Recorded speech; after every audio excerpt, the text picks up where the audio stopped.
ओम मंगलम भगवान विष्णु मंगलम गरुणध्वज मंगलम पुंडरीकाक्षाय मंगलाय तनोहरि कृष्णाय वासुदेवाय हरये परमात्मने प्रणतः क्लेशनाशाय गोविंदाय नमो नमः। कृष्णाय वासुदेवाय हरये परमात्मने प्रणतः क्लेशनाशाय गोविंदाय नमो नमः। कृष्णाय वासुदेवाय हरये परमात्मने प्रणतः क्लेशनाशाय गोविंदाय नमो नमः। कार्तिक मास कृष्ण पक्ष की रमा एकादशी का महात्म्य। युधिष्ठिर ने पूछा, जनार्दन, मुझ पर आपका स्नेह है, अतः कृपा करके बताइए, कार्तिक के कृष्ण पक्ष में कौन सी एकादशी होती है। भगवान श्री कृष्ण बोले, राजन, कार्तिक के कृष्ण पक्ष में जो परम कल्याणमयी एकादशी होती है वह रमा नाम से विख्यात है। रमा परम उत्तम है और बड़े बड़े पापों को हरने वाली है। पूर्व काल में मुचकुंद नाम से विख्यात एक राजा हुए हैं जो भगवान श्री विष्णु के भक्त और सत्य प्रतिज्ञ थे। निष्कंटक राज्य का शासन करते हुए उस राजा के यहाँ नदियों में श्रेष्ठ चंद्रभागा कन्या के रूप में उत्पन्न हुई।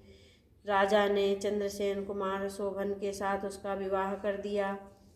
एक समय की बात है, शोभन अपने ससुर के घर आए। उनके यहाँ दशमी का दिन आने पर समूचे नगर में ढिंढोरा पिटवाया जाता था कि एकादशी के दिन कोई भी भोजन ना करे। यह डंके की घोषणा सुनकर शोभन ने अपनी प्यारी पत्नी चंद्रभागा से कहा, प्रिय, अब मुझे इस समय क्या करना चाहिए, इसकी शिक्षा दो। चंद्रभागा बोली, प्रभो, मेरे पिता के घर पर तो एकादशी को कोई भी भोजन नहीं कर सकता। हाथी, घोड़े, हाथियों के बच्चे तथा अन्यान्य पशु भी अन्न, घास तथा जल तक का आहार नहीं करने पाते। फिर मनुष्य एकादशी के दिन कैसे भोजन कर सकते हैं। हे प्राणनाथ, यदि आप भोजन करेंगे तो आपकी बड़ी निंदा होगी। इस प्रकार मन में विचार करके अपने चित्त को दृढ़ कीजिए। शोभन ने कहा, प्रिय, तुम्हारा कहना सत्य है, मैं भी आज उपवास करूँगा। देव का जैसा विधान है वैसा ही होगा। भगवान श्री कृष्ण कहते हैं, इस प्रकार दृढ़ निश्चय करके शोभन ने व्रत के नियम का पालन किया। क्षुधा से उसके शरीर में पीड़ा होने लगी, अतः वे बहुत दुखी हुए। भूख की चिंता में पड़े सूर्यास्त हो गया। रात्रि आई जो हरि पूजा परायण तथा जागरण में आसक्त वैष्णव मनुष्यों का हर्ष बढ़ाने वाली थी, परंतु वही रात्रि शोभन के लिए अत्यंत दुखदायिनी हुई।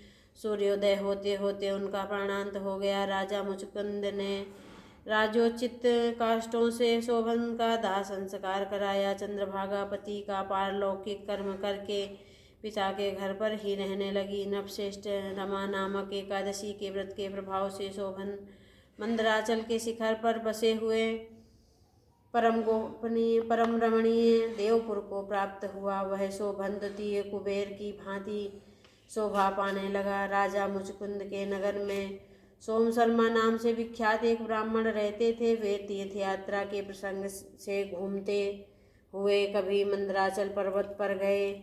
वहाँ उन्हें शोभन दिखाई दिए। राजा ने दामाद को पहचान कर वे उनके समीप गए। शोभन भी उनके उस समय द्विजश्रेष्ठ सोम शर्मा को आया जान शीघ्र ही आसन से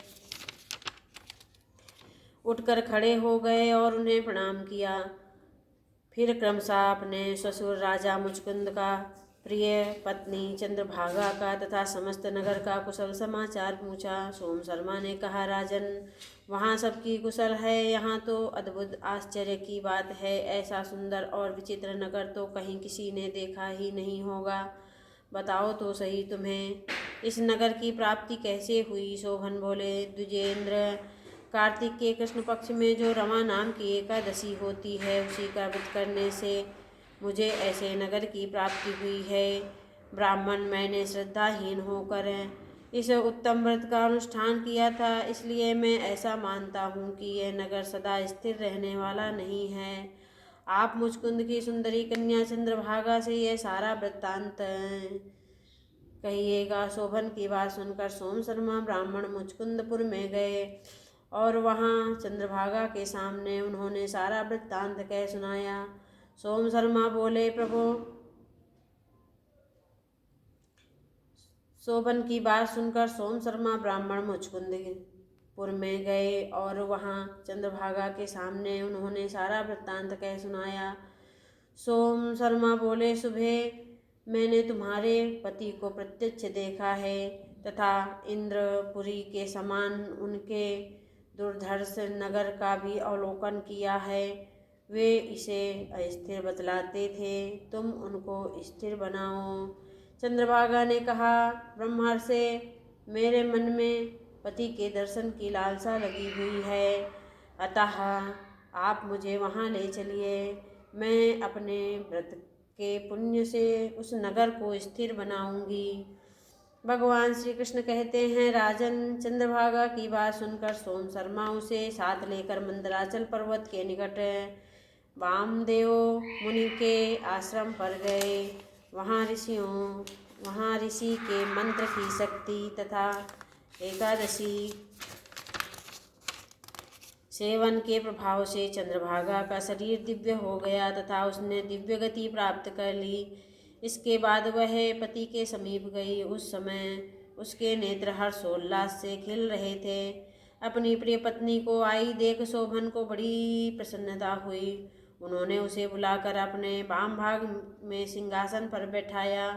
तदंतर चंद्रभागा ने हर्ष में भरकर अपने प्रियतम से यह प्रिय वचन कहा, नाथ, मैं हित की बात कहती हूँ, सुनिए। पिता के घर में रहते समय जब मेरी अवस्था 8 वर्ष से अधिक हो गई, तभी से लेकर आज तक मैंने जो एकादशी व्रत किए हैं और उनसे मेरे भीतर जो पुण्य संचित हुआ है, उसके प्रभाव से यह नगर कल्प के अंत तक स्थिर रहेगा तथा सब प्रकार के मनोवांछित वैभव से समृद्धशाली होगा। नृपश्रेष्ठ, इस प्रकार रमाव्रत के प्रभाव से चंद्रभागा दिव्य भोग, दिव्य रूप और दिव्य आभरणों से विभूषित हो गई और अपने पति के साथ मंदराचल के शिखर पर विहार करती है।